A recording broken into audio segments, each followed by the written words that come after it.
All right. Good evening, ladies and gents. This is Charlie. Charlie Weyman. I come from Miami, Florida. I went to Dal in Canada. For the -5 people that are listening on this podcast, I went to a school in Halifax, Nova Scotia. Obviously, I feel for you right now, Nova Scotia. It's not a great time with what just happened. My thoughts and prayers go out to the family.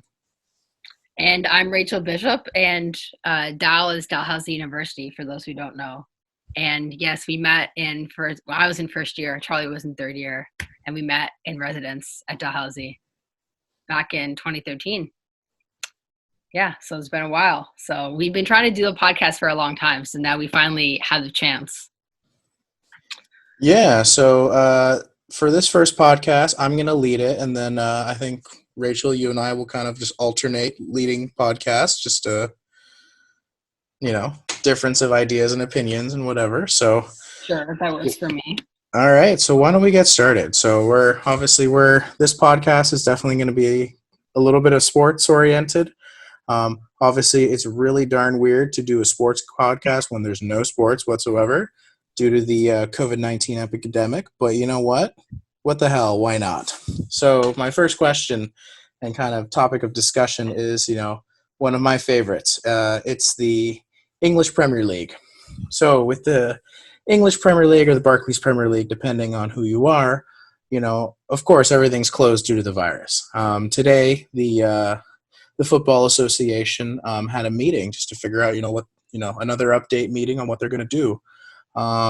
What came out of that meeting was the fact that teams do want to continue and to preserve the integrity of the league, and they want to continue with the season. Obviously they're working with the British government. Sorry, Boris Johnson. They're working with the government and to see when they can open up. But the thing about it is the teams want to continue, but I've noticed that some players are worried about it, and some players are worried, particularly one of the biggest stars in the Premier League, who is a striker for, unfortunately, Man City, Sergio Aguero. He doesn't want to play. He's actually afraid of actually going back out there and playing. So, that's kind of interesting. Who do you listen to here? The teams or the players? That is interesting.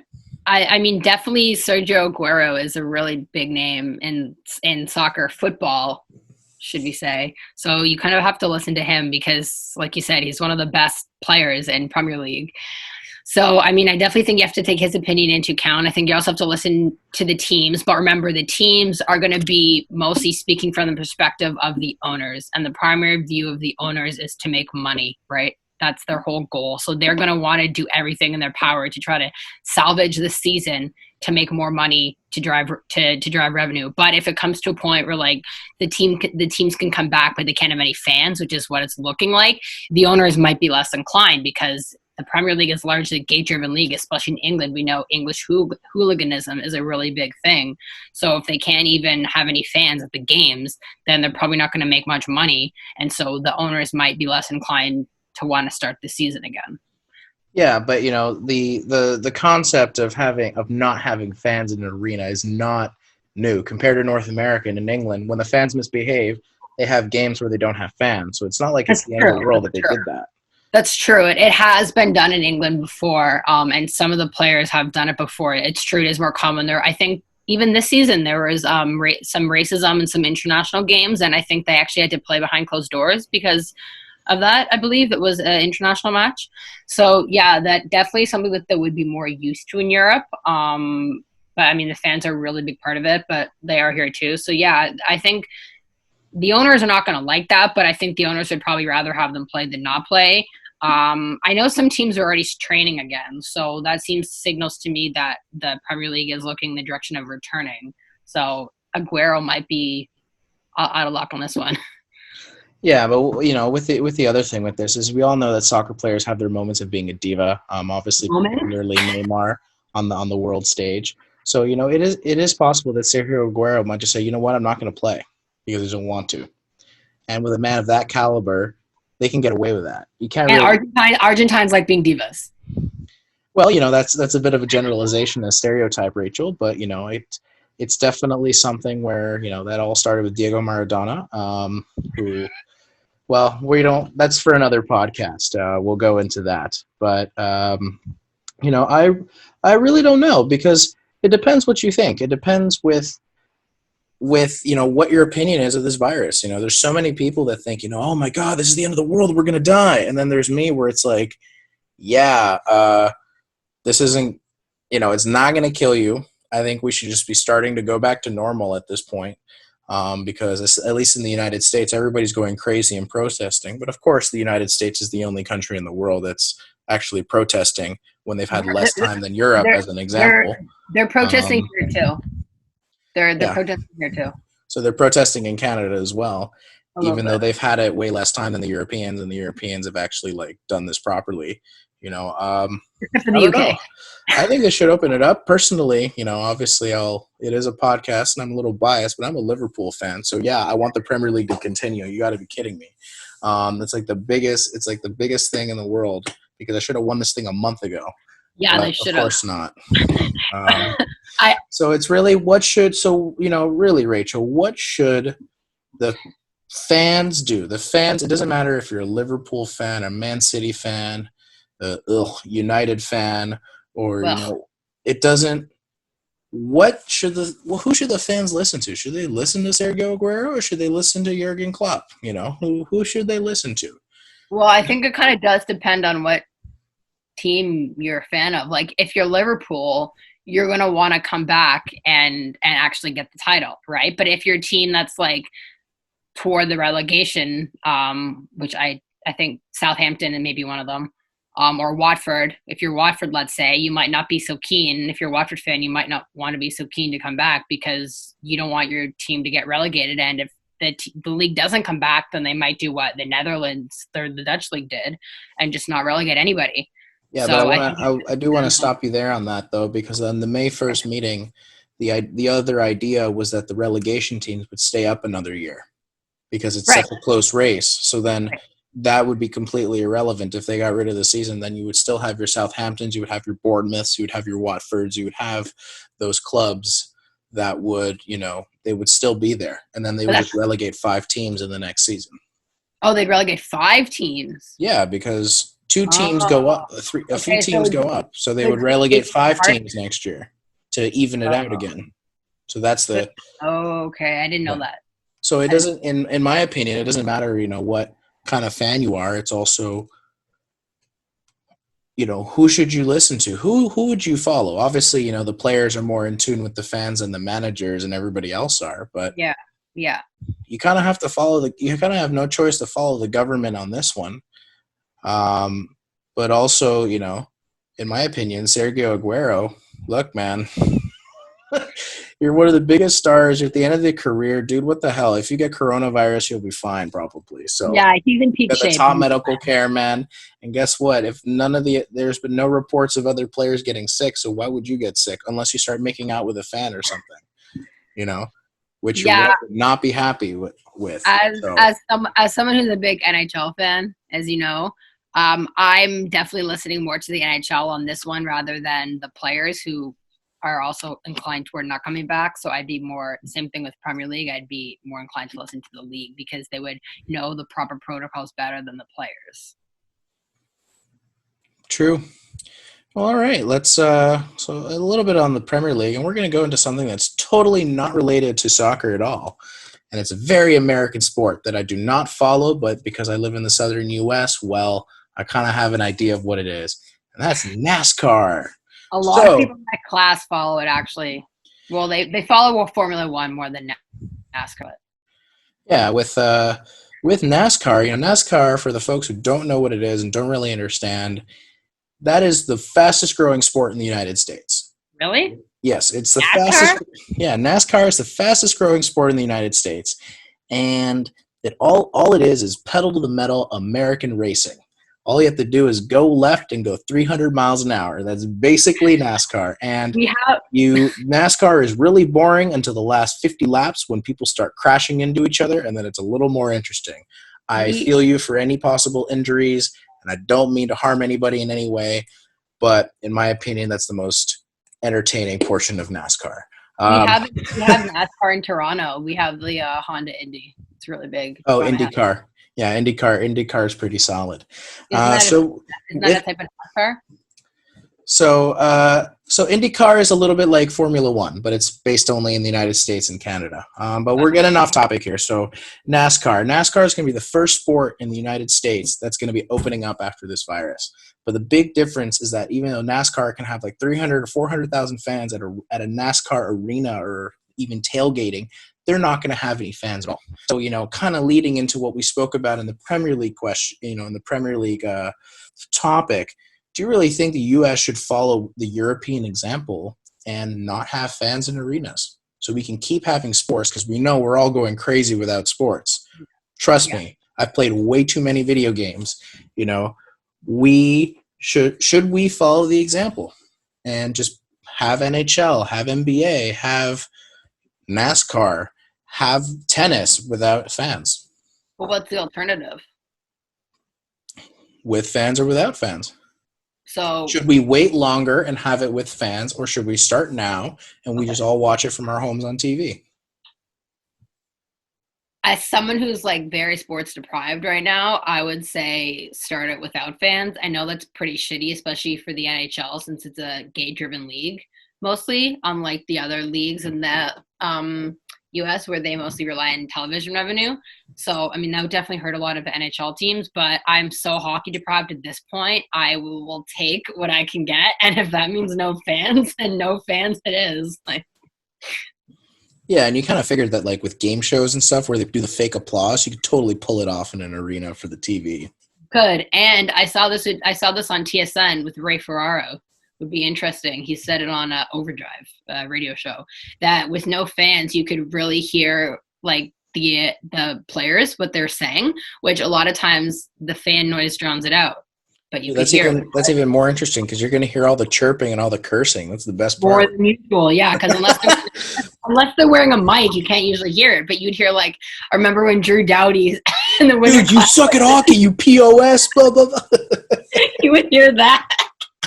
It was so funny. You suck at hockey. That was one of the best parts. So he said, "Buddy, you suck at hockey." Funny. So you'd hear that again too, or like you'd hear more like Crosby and Subban chirping from the 2017 Cup Final when Crosby's like, or Subban's like chirping Crosby because he said he had like bad, or Crosby chirping Subban because he had bad breath, and Subban's like, "No, I use Listerine, so I don't know how that's possible." That was so funny. So you can hear like that too. So yeah, it would definitely be an interesting experience. But yeah, if it means no fans, I'll take no fans over waiting until December or whenever it would be to see sports again. Like I'll take no sports. I mean, the only thing that'd be shitty about it is like awarding the Stanley Cup and there's no fans, because that's the best part is when the fan reaction when you lift the cup over your head. Like that would be super shitty. But you'd still have all their families and everything, I'd imagine, and you'd still have all the reporters and stuff. You just wouldn't have the fan reaction, which would suck. But it's true, but an unorthodox solution to that would be, how they do the parade anyway with the bus and they're hanging the cup over their heads anyway. Yeah, cars, yeah. So what they do is they just do the parade concept because it is technically a sense of social distancing because you're separating the fans from the players with the bus and the barricades and that. So what they do is you can win the game, you can win the Stanley Cup, so on and so forth. You can have it on the TV, but then you're going to have it at the parade anyway. So then you're still going to get the fan concept. You just have to make sure that the barricades are like 10 feet apart. I know it's 6 feet, but 10 feet apart from the bus. But the fans are really close together. Like as someone who went to the Raptors parade last year, okay, and you're like to 2 million people, that was also extreme. But when you have 2 million people crammed into a pretty small radius, you're not going to be far apart. Yeah, you don't need to have 2 million people. You just restrict the amount of people. You make it a ticketed event. Then you have to have it. Then you have to have it inside. You'd have to have it inside to do that. Yeah, it sucks. I know it's brutal, but if you want to have the fan concept, that's an alternative. Yeah, but the best part of the parade is being with other fans and getting sweaty and getting sunburned and getting a champagne shower. No, I know. But, that's something that's not going to happen probably in this time. I just want to touch a little bit on the chirping. Do you think – so if there's going to be chirping and we're going to hear all that, obviously you play sports. I played sports in high school. You're going to drop F-bombs. You're going to curse. You're going to swear. So in reality, would the NHL players have to watch their mouths? That's a great question. Because you can't swear on TV. It's not Netflix. It's not HBO. Yeah, I mean, normally what happens is, to my understanding, is, you know, if players are swearing, but a lot of times the TV producers, they have a mute button. And so the person who's doing, like Ray Ferraro, Pierre Maguire, if they're in between the benches, they have a mute button, right? If there's chirping on the benches, they can mute that so you're not hearing what's going on. Sometimes they slip up and you do hear it, and that's hilarious. So I think it would just be like any other time. They would just have to be more active with that mute button. Yeah, because there's no way that the NHL player who comes up with a great chirp is going to say, "Oh, you are a loser," you know? There's no way they can come up with something like that. Or Will Ferrell and Alf when he's like, "You're rotten nincompoop," or ninny muggins or whatever. You mother trucker, you know? So that's kind of something that I was like touching up. You know, I thought it would be interesting is how. So if you have no fans in sports, like NASCAR is going to do, obviously NASCAR, you're in cars, so it's not a big deal. Yeah. But for something like the NHL or the NBA, yeah, you know, I guess you're going to hear a lot more chirping. Or from soccer as well. No, that's true. Speaking of arenas and, you know, the atmosphere and everything else, you know, something that I've noticed in the different arenas I've gone to, you know, I've obviously, I live in Miami, so I've been to a Rock and Heat game. I've been to a Panthers game where there's no fans. I've been to New York. I've been to Madison Square Garden. And so one of the things, and like, you know, you go to MSG, you have a great time, you know, they have a lot of different stands and different like booths and vendors and things like that from the local city. You know, one of the famous delis that unfortunately closed down is Carnegie Deli. They had a stand at a Rangers game selling pastrami sandwiches. So, you know, with this whole coronavirus, with all of this stuff, from the arena staff or maybe the team, is there any compensation for the small businesses and small business vendors that are at these sports venues? What do you think? Should they be helping those vendors as well? Or are the vendors just on their own? Should who be helping the vendors? The teams? Should the teams or the small businesses give some money to the vendors? Because if the teams are doing it to the staff and to the employees of the arena, what about the vendors? Because the staff and employees you would think would be things like the janitor or, you know, the folks that would be cleaning or redoing the ice or redoing the hardwood floor for the court. Should, you know, these small businesses are these small businesses getting some sort of compensation from the arenas? Well, a lot of these, this is my understanding of this, is that a lot of these small businesses and vendors in terms of food and catering, they're outsourced. So like MLSE, Maple Leaf Sports and Entertainment, for those who don't know, they own most of the Toronto sports teams. Theirs is all in-house. So they all, like, if you work at a food stand, you're an MLSE employee. And so they would compensate you. Like, for example, I work at Budweiser Stage, which is a live music, outdoor music venue in Toronto. It's an amphitheater. So but it's run by Live Nation. But I don't actually work for Live Nation. I work for Legends. Live Nation outsources its food and like all its food and drinks to Legends, which is the entertainment company. So I'm actually an employee of Legends. So let's say like Live Nation, let's say the season can't happen. It wouldn't be up to Live Nation to compensate me. It would be up to Legends to do it, right? And they probably wouldn't since I'm only a part-time. So I think to answer your question, it really depends on if it's vendors that are owned by the arena and the team or if they're contracted out. If they're contracted out, then the team would be off the hook. Yeah, that's my whole thing is I don't think it's part of the team. You know, for example, for, you know, the -5 people that are watching this podcast, I love my craft beer. You've probably been seeing me on this podcast. I've been drinking craft beer. I had craft beer before this podcast, by the way. Lame.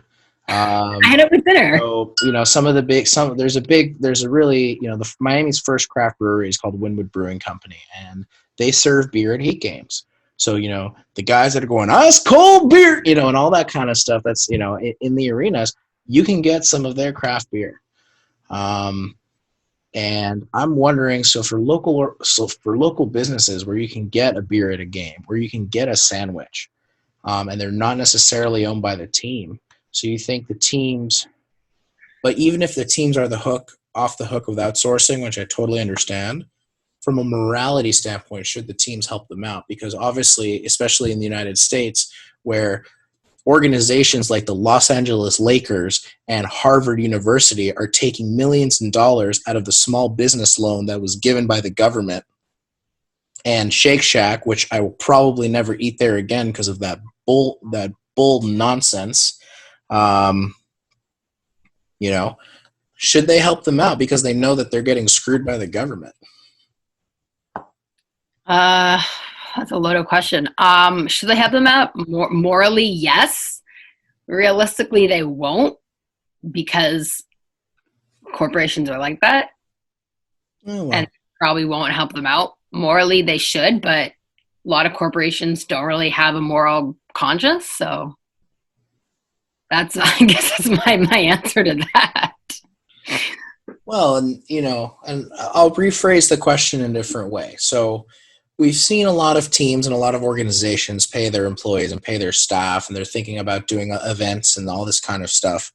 Not just, obviously for promotional gain, but to, bring the community back to their organizations and to their arenas and all this kind of stuff. Yeah. Do you think with these events that they should be including the small businesses in them? So those little vendors that you see at arenas and stadiums and so on and so forth, should they be including them simply because they've not made any money, especially during a time where we would be having NBA playoffs? My Miami Heat would be in the playoffs right now, kicking the Raptors' ass. Whoa, I don't know about that one. I'm not sure about that. Absolutely. Okay, well, we'll settle that one another time. And so you like the Raptors. They're losing a lot of money. So I'm really curious. I'm really curious to see if that's something you think they would do. Obviously, probably not the Los Angeles Lakers, since they try to get a small business one. But, should they? Well, yeah, I think they should. I don't know. Like I said, I don't know which organizations actually would. I think they should. I know that, for example, even a lot of organizations weren't even paying their part-time staff. So, they even had problems doing that. So to get them to pay staff that don't even work for them, that share their venue, that's kind of a tough ask. But, some of them might do it. I don't know. Well, here's my question. Here's my retort to that. Are the Toronto Maple Leafs paying their part-time staff? MLSE is, yes. Okay, so the evil corporation that runs Toronto sports is paying their part-time staff. MLSE is as far as like corporations go, MLSE is a pretty good employer, yeah. Okay. So not really the Toronto Maple Leafs organization, but their parent company is doing it. Yeah, it's not the Leafs per se. It's MLSE, which owns the Leafs, which is actually run by Bell and Rogers. So it's really Bell and Rogers that are doing it. For the folks who don't know, Bell and Rogers are cell phone companies in Canada. Bell is named after Alexander Graham Bell, who invented the telephone, and Rogers, well, it's not Ted Rogers for the Americans. It's not him. They're not just cell phone companies; they're media conglomerates. So basically, like every privately owned media channel in Canada is owned by either Bell or Rogers. Nice. Just for the Americans that don't know, Bell does a really good program called Bell Let's Talk. That is a program where you, Rachel, you can explain it better than I do since you actually live in Canada still. So. Yeah, okay. Bell Let's Talk is basically just a day. It's usually the end of January, like January 30th, 31st-ish, like a little after my birthday, where Bell basically raises awareness for mental health initiatives across it's supposed to be across Canada, but a lot of people in the U.S. get involved as well, which is really awesome. The Pittsburgh Penguins always tweet about it. And basically the whole day, for every tweet that's sent, for every text, using the hashtag Let's Talk, for every time a video's watched, they'll donate 5 cents to mental health initiatives across Canada. And they usually raise like well over $1 million every year, and it's pretty big. A lot of big Olympic athletes get involved. Claire Hughes, who's really well known in Canada, she's a former speed skater. I think she won 5 gold medals at Turin 2006. She's a big part of Bell Let's Talk. She gets involved in that. The Maple Leafs always get involved. Like I said, the Penguins, like a lot of players and athletes will get involved in Bell Let's Talk. Penny Alexak's another one, and it's just a way to like come together and raise awareness for mental health initiatives, which is a really big problem across North America. No, that's awesome. That's definitely something that, a definitely major company here like Verizon and AT&T could definitely follow and do. There's definitely a lot of cases, especially in the United States, where, mental health really is a serious thing. For the Americans that follow hockey, a particular player that has, battled and fought through mental health, and he's made his way, was the former New York Islanders, current Blackhawks goaltender Robin Lehner. Robin Lehner he definitely has a lot of mental challenges and mental battles, but he's been able to come back out of his shell literally on the ice, because he's been freaking amazing for the Islanders and freaking amazing for the Blackhawks. Yes, thank you. And obviously he was amazing for the Senators, but the Senators are a useless franchise and got rid of him. So, but he really battled adversity. So, just a little sidebar, just a bit on mental health, because it's a real thing and it's very serious. And right now too, with isolation, mental health is really big. Absolutely. This kind of, it's hard to talk about something that's not COVID-19, because everything in the world is COVID-19 right now. So just kind of this leads into our next segment. Is really the future of the sport after COVID-19. Do you really think that after all of this pandemic, which, they're saying that we're going to have to follow social distancing for another year and so on and so on and so forth, do you really think things are going to go back to normal in the sports world? I hope so. I think they will. I don't think right away, but I think they will. I think, basically no one really seems to know. It seems like every expert has a different opinion. But I think they will. I think it'll take time, like I said. The NHL, this is what I follow the most. This is what I know. They're looking at starting, they said they could potentially start the next season, 2020, 2021, as late as December. And then they would have a full season. They would just get rid of the All-Star game, which sucks anyway. They get rid of the bye weeks, which suck anyway. So that's all fine. I'm actually happy with that. And they'd have a full 82 game season, but they'd start in December. Let's say this season finishes in September, so they'd still have like a 2 month break or whatever. But I would imagine they would be starting with fans. I don't see why they wouldn't be having fans. Maybe fans would be less hesitant to go to games. I personally don't think so, because fans will have been so deprived of having been in sporting events for so long. They're going to swarm. Like, I know as soon as I can, I'm back at the bars. That's like the first thing I'm going to, because I'm so deprived from the bars. So I think it'll be the same thing with sports. I think fans will be so deprived from going, like Maple Leaf Square, I think will be packed. I think they'll be so deprived from going to Maple Leaf Square, going to Real Sports Bar and Grill, going to ACC, because Scotiabank Arena is a dumb name and I refuse to call it that. They'll be deprived from going to ACC. I think they'll still go to games. Some fans might not, like maybe some of the older fans and stuff. And maybe, I know Maple Leafs, their tickets, there are a lot of businesses. So maybe businesses, it's a lot of corporations. Maybe they won't be as keen to, people won't be as keen to get the tickets. But I think that after a few months, I think things will get back pretty quickly, because people will be so deprived of actually being at the sporting event that things will go back to normal. Yeah, but let's think of this as an addiction, right? Let's think of this as, let's say you're a wino. Why not? Let's just say you're a wino. A wino? A wino. Somebody who loves wine.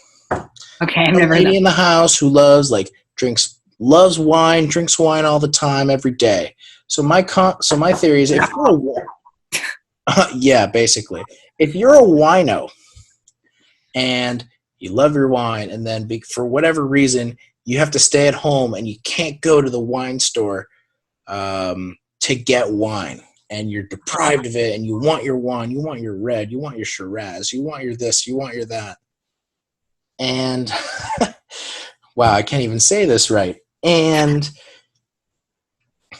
suddenly, boom, liquor store's open, LCBO is open, Total Wine is open, and you just go ham, you go for it, you buy a ton, and then eventually you get sick and you get upset. And then you might stop wine. Maybe you have way too much of it.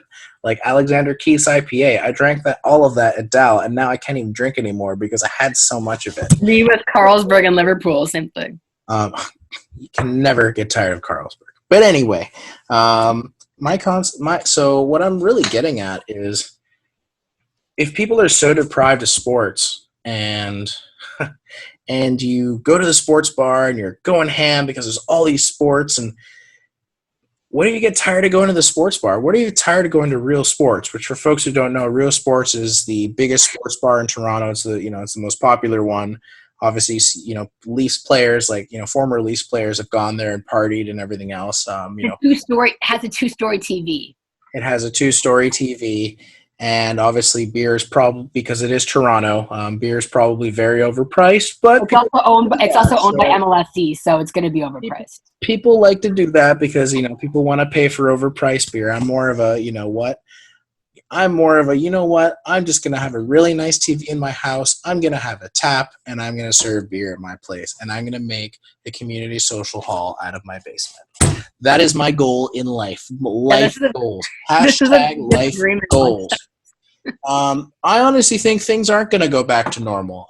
Not at first. I think things are going to be very restricted. I think they're going to restrict the amount of fans and the amount of people that can go there. So they might restrict fans by section. So you might have one random section in the 300s and another random section on the other side of the arena at the 200 section, so on and so forth. So I really think for a long time we're not going to have normal. That's lame. Normal venues in sports. I really think so. It is totally lame. I totally agree with you. But I really don't think we're going to have that in sports. I think it's going to take time for us to get over this thing, even though it's, in my opinion, it's important, obviously. And, I feel for the folks and the families that have died and so on and so forth. Obviously I don't wish that on anybody. Mm-hmm. But I really don't think we're going to go back to normal right away. I have a counterpoint to that, if I may. Après vous. All right. So, first of all, I don't think the wine comparison is really that apt, because I don't think that this is really the same as addiction at all, number one. Number two, also, I don't know what it's like in Florida, but in Canada, I know if you look across the board, at least in Ontario, 80, and it's bad against every other province too, 80% of people who have died in Ontario have been in long-term care centers or nursing homes. People in long-term care centers are not going to Leafs games. So really, the fact that you restrict people going to Leafs games is not what should be happening. That's not the issue. It's people in long-term care centers that are dying. So yes, their kid, let's say you have your grandmother's in a long-term care center, and then you visit them, and then you go to the Leafs game. But what they really should be doing is restricting visitors to long-term care center and keep the sporting events have as normal. Because if 80% of people that are dying are in long-term care centers, they're not going to be going to Leafs games. You restrict access to the long-term care centers, or you actually have better labor laws for people who work there, which have really bad labor laws. Then you'll be fine if you go to a sports game. That's the main. It's not people going to sports games. It's the government's looking at this the wrong way. It's people in the long-term care centers and the nursing homes. It's not at the sporting events. So that's really what should be happening. Yeah, but the thing is, what's more important? Going to a Leafs game or visiting your grandma? Well, what the government... If you restrict the visitation hours and stuff of your family, nobody's going to go for that, because everybody's going to pick their family over paying $300 for a Leafs game, where realistically none of the real fans go to the Leafs game. It's all the dumb corporate executives that know nothing about hockey. what will happen is what has been happening is people are going to actually take their loved ones out of long-term care facilities because that's where they're most at risk. And so they really need to look at changing actually how they're run, especially the private ones, which are run by corporations, are really bad. Workers are overworked. They work at 3 or 4. They're overworked. They're underpaid. They don't have a lot of qualifications. They need to be looking at changing the way they're run, or people probably take their parents out of long-term care facilities rather than actually wanting to visit them. So I think that's what's going to happen. But it also, everybody's different. Everybody has a different living arrangement, not visitation. So, a lot of times visitation is the only way to see their family and to keep them there because they don't have space or they don't have room. Not everybody, particularly in a city like Toronto where, Toronto's not cheap. And Miami's the same. Miami's not cheap. For a lot of folks, the best solution for them and their family and their little kids and the space and house and renting prices and so on is putting them in a long-term care center. And a lot of times people don't have the option. You live in a 2-bedroom apartment and you got 2 kids. You're gonna bring abuela, which abuela is Spanish for grandma, just for the folks who don't know Spanish. I'm from Miami, so I kind of have to speak Spanish. For folks bringing their grandma in, what if they don't have any space? You're going to have grandma sleep on the couch? I think a lot of people that if they do, like, let's say that someone has Alzheimer's and, it's really hard for someone to take care of someone with Alzheimer's unless you're, like a specialist. They'll put their loved one in a city run, and those ones are actually really good because they have proper treatment and proper care. So I think in that case, if they do need to be somewhere, they'll move them to a city run or a province run long-term care center, and then that won't be an issue because they'll know how to do it. Like the province ones and city run ones have not had big outbreaks. So they'll know how to do it. They'll still be able to see them and visit them. They won't have to worry about shutting it down, and they can still go to the game. So I think this is a very complicated answer, but in discussion. But I think basically, yes, the issue is not fans going to the games. It really is something that's deeper than that. And I think ultimately, that's the approach the government's going to take. What you said is restricting fans, but I personally think that that's the wrong approach and that they're not looking deep enough at the issues.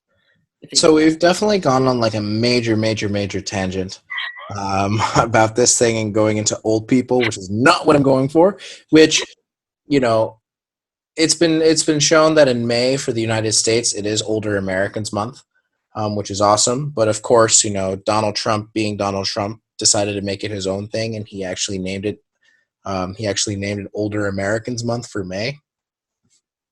All right, bro. Well, you know what? Do what you want to do. True. I didn't know that. Yeah. Well,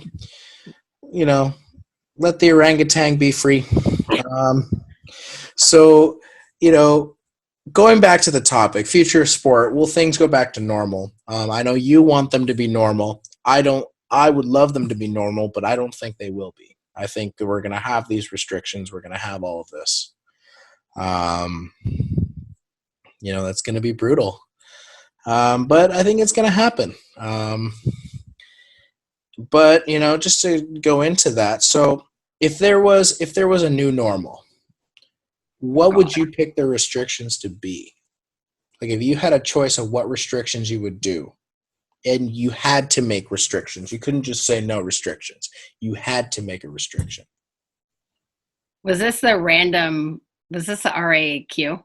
No, question? We're not even there yet. Oh, wow. I don't know. The last question before the RAQ. Okay. I don't know because I don't think that there should be restrictions on something like that. But if you had to, what would you pick?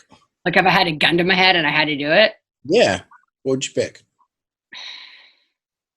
I don't know. Maybe, okay, if you're going to do it, if I had a gun to my head and I had to do it, maybe I would close Maple Leaf Square or limit people who could go to Maple Leaf Square, for example. Okay. Even though that's where the real fans are, and they should be the ones enjoying the game, not the corporate guys in suits, as you said, inside the arena. But maybe that's what I would do. I'd limit people who go to Maple Leaf Square. I don't know. Or like you said with the parade route, like have it somewhere inside or have it in a bigger space And then just like last year, it was at Nathan Phillips, which is too small for how many people. I'd have it in a bigger space and maybe have barriers separating people. I mean, they tried that and it didn't really work. Anyway, so that's another problem with that. People just jumped over them. But yeah, I really don't know. I would say that, but honestly, I think that'd be pretty lame. I have an idea, and it's a very outlandish idea. But I need you to hear me out on this. Okay. So you know how there's sports bars, right? Obviously, real sports, and there's a variety of sports bars that are Sure. like, let's take Toronto, downtown Toronto, for example, where they show. Okay. We'll pick the top 5 sports bars. Let's say top 5 sports bars in town, and In terms of like visitors? no, just top five sports bars. I'm talking about the organizations. So the Okay. sports and whatever. Okay. What do you think if, let's say, you couldn't have fans at the games, but you know how you have announcers and stuff, right? Yeah. What if they would get students that are studying sportscasting, like you are, and that kind of stuff? What if they got those students as part of credit to do color commentary at the pubs, at the sports bars? So then you would be having live color commentary on the game on a big screen, on this 2-story screen at Real Sports. Because then you'd have the live commentary and the noise and the fans in the arena. But then what would happen with the actual commentators at the game? Because Real Sports is always showing the actual broadcast. Yeah, but for the folks who stay at home, because not every sports fan wants to go to a sports bar. A lot of sports fans just like to get the group together and meet up at somebody's house and have the game. So they can have their Ray Ferraros, they can have their Mike Emmerichs and Doc and everybody else. They could have all those people. They could have Jim Hughson, but the kids, it's not the kids, but the students would actually be at like Real Sports. They would be, commentating on the games. They would be, they'd have the little noisemaker machines and they could do all that. And then for the players, you could be live streaming the noise from the bars into the speakers of the arena. So the players would be hearing the fans at the bars. Because think about it. Players play for the fans, right? Yeah. They play for the fans. They love the crowd. They love the atmosphere. Yeah. They love to hear them say, "Ref, you suck. Ref, you suck," So imagine if you could live stream from 5 bars in Toronto with the commentators into the speakers of the arena, so then the players playing the game could hear the fans and hear the fan reactions. So sure, there's no visual fans, but they can get the audio from it. I think that sounds awesome. I just don't know how you would do that logistically. Zoom. But they don't have Wi-Fi in like the rink at the ACC. Like there is Wi-Fi up like there's Wi-Fi in the stands and in the broadcaster's booth, but there's no Wi-Fi on the bench. So how are players going to get it with internet? Well, they don't have Wi-Fi on the ice. But it's not even the internet. If they can broadcast directly from a camera onto your TV set at home, they could totally come up with some sort of thing to broadcast the sounds. If they think about it, they go from the game and then they'll go to a shot of Maple Leaf Square. Do you think they have a long ass wire? No. No, they have a camera at Maple Leaf Square. Exactly. So have a camera at the game constantly. And how are you going to do it wirelessly, though? How are you going to do that wirelessly? Well, how do they broadcast? I never really thought about it. I don't know. The camera's constantly on. So instead of just the video, because obviously we can't see the players, like Austin Matthews can't see the video, have the audio only, so then they can all hear the fans go on and go on and go on cheering their team. And that would be like moral support for them almost. Exactly, because and if they do it through the stadium speakers, because the stadiums obviously have, and the arenas have huge speakers, they could totally do this.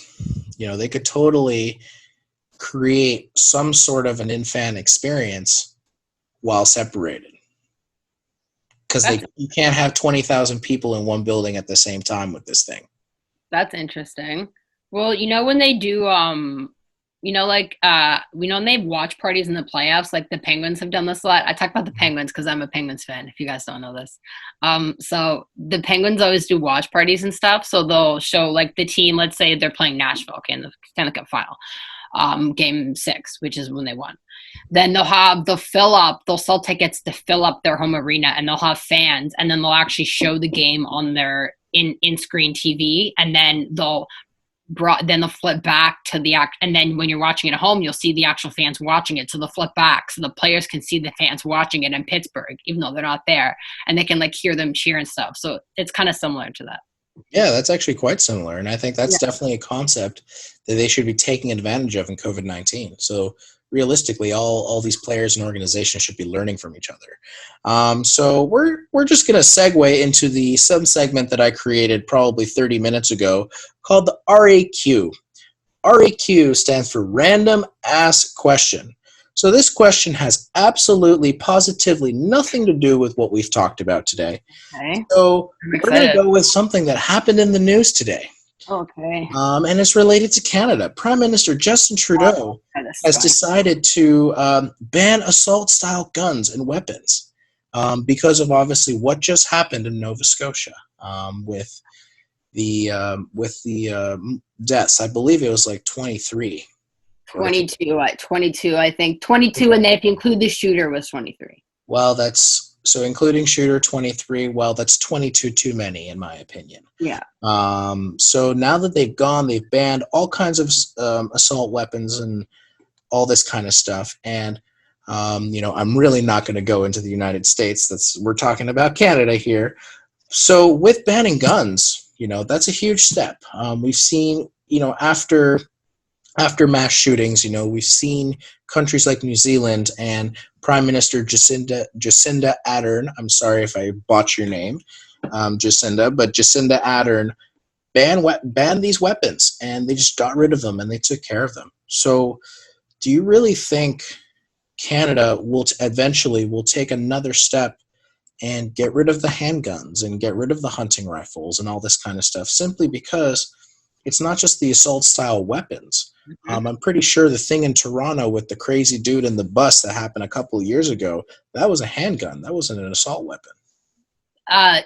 They're thinking of two different things. The shooting in Danforth was with handguns, and then the other one was the van attack.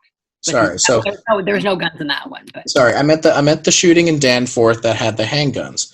So my question is, they had the issue with the handguns at Danforth, which is, for the folks who don't know, and Rachel, you can totally correct this because I'm just an American from the South, but it's on the east side of Toronto, and that's where Greektown is. Correct. And actually, where I go to school, Centennial College, is in East York, and it's right by the Danforth, so it's right by Greektown.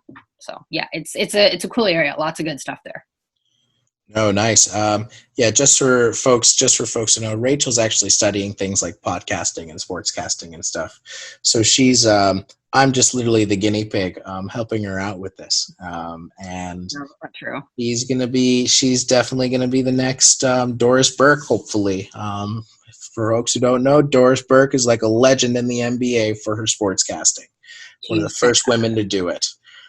So do you really, are they really going to do you think they should ban handguns, or do you think they should have done it at the time when this happened at the Danforth? This is a great loaded question. So I know Trudeau, when this happened 2 years ago, the Danforth attack, in the summer, coming up to 2 years soon, Justin Trudeau, the Prime Minister of Canada, did say that they were going to have a discussion in Parliament about banning handguns.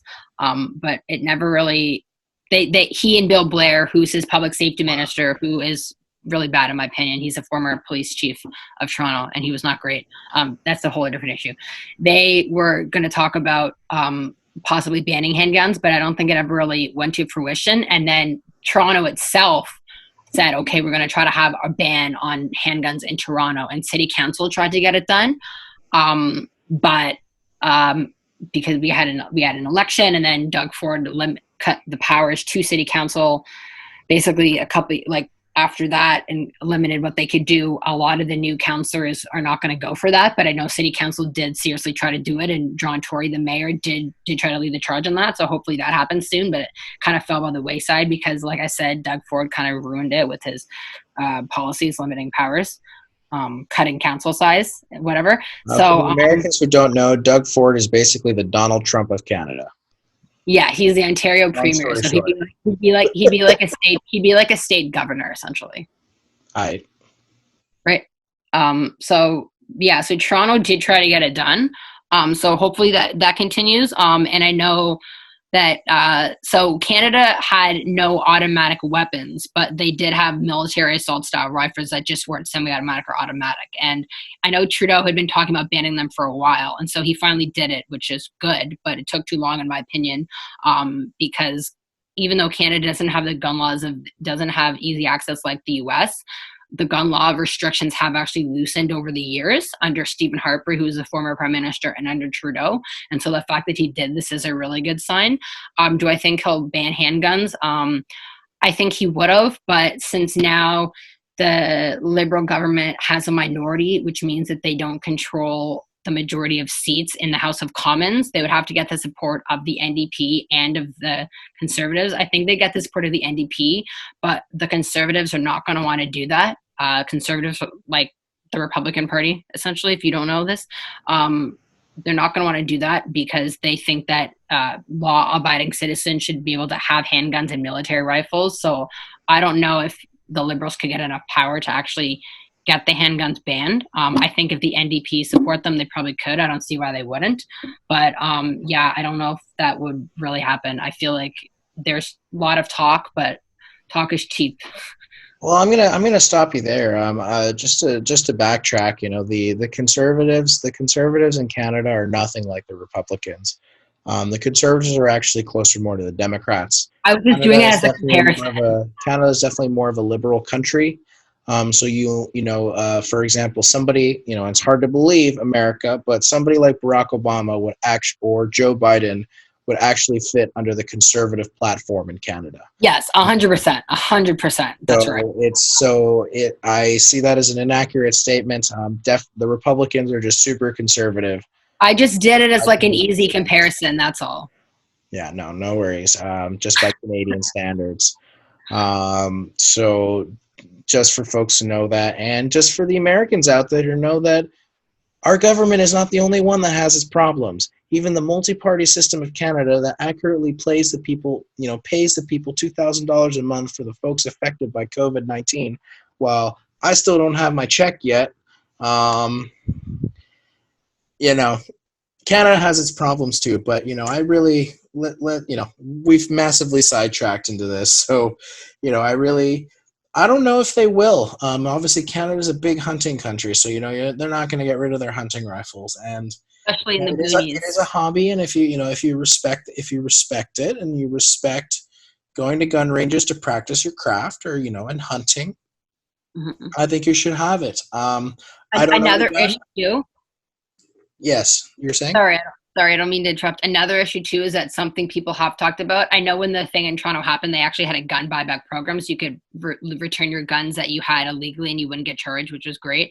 But another issue is that even with the banning now, we are seeing the black market is really big because we share a border with the U.S. and they have loose gun laws. Gun smuggling is now becoming a big thing. So let's say even if we were to ban handguns, and now we've banned rifles, you could see more of a market for smuggling guns into Canada. And that would still not totally eliminate the shooting problem because until the US does something about it, Canada's going to be affected by it too. So that's just plain devil's advocate. Even if you do get rid of it, you still might have this problem. Yeah, you might have this. It's true, you might have this problem, but I really don't think the Americans are the whole part of it, and I don't think they're the whole story. Sure, the Americans have their gun laws, and I've never owned a gun. I never will. Does that mean that I want to ban guns? Not at all. I understand people's right to have a sense of security. I understand. I'm just here for the responsible use of guns, and I do have a certain belief that assault style weapons. Why the hell are they in civilian hands? In my opinion, I don't agree with that. Why you should be having bump stocks and putting making things into machine guns? What's the freaking point? But I think I don't know. I just believe that Canada shouldn't ban it. People have their hobbies. People drink alcohol. Alcohol's bad for you.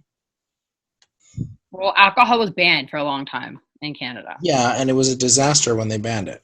Well, fun fact, actually, the Junction, which is the beer I had from tonight's from the Junction, until 2000, the Junction was a dry neighborhood. Until 2000, which is fucked. If you think about it, 20 years ago, they started to allow alcohol again. That's a little brutal and that's a little messed up. And that's an area not too far. Like, that's an area west of me. Well, let me ask you, what's the demographic in the Junction? Junction is, now Junction's, it's kind of like Parkdale. Like, it was kind of a rough neighborhood. It's rough neighborhood. Is it folks that for example, maybe part of the reason that they were sober or dry, not just from the prohibition laws, but could it also be that, there's just a lot of residents that are Muslim and follow the faith of Islam? Not on the Junction, no. The Junction's a lot of families, a lot of young people, similar to Parkdale in that way. Lots of young people. Yeah, like I said, lots of young people, lots of families. It's not not Muslim people, not as far as I know. Okay. Well, I would like to thank the -5 viewers that went and listened to this podcast. We haven't really fully come up with a name for this podcast. What we have is Cross Country Chats. I think Cross Continent is better, but Cross Country is what Rachel wants. So Cross Continent is better because actually. So you changed your mind now. Yeah, because CBC does something called Cross Country Checkup, and they're only talking to people across Canada. So thinking about that, cross continent. I told you that. Okay, Cool. So I win for once. Anyway, folks, thank you so much for taking the time to listen to this podcast. We hope to have many more, hopefully once a week. We definitely do have some free time on our hands with this COVID-19. I really hope you guys stay safe. Take care of yourselves and put up with us again. Thanks, guys.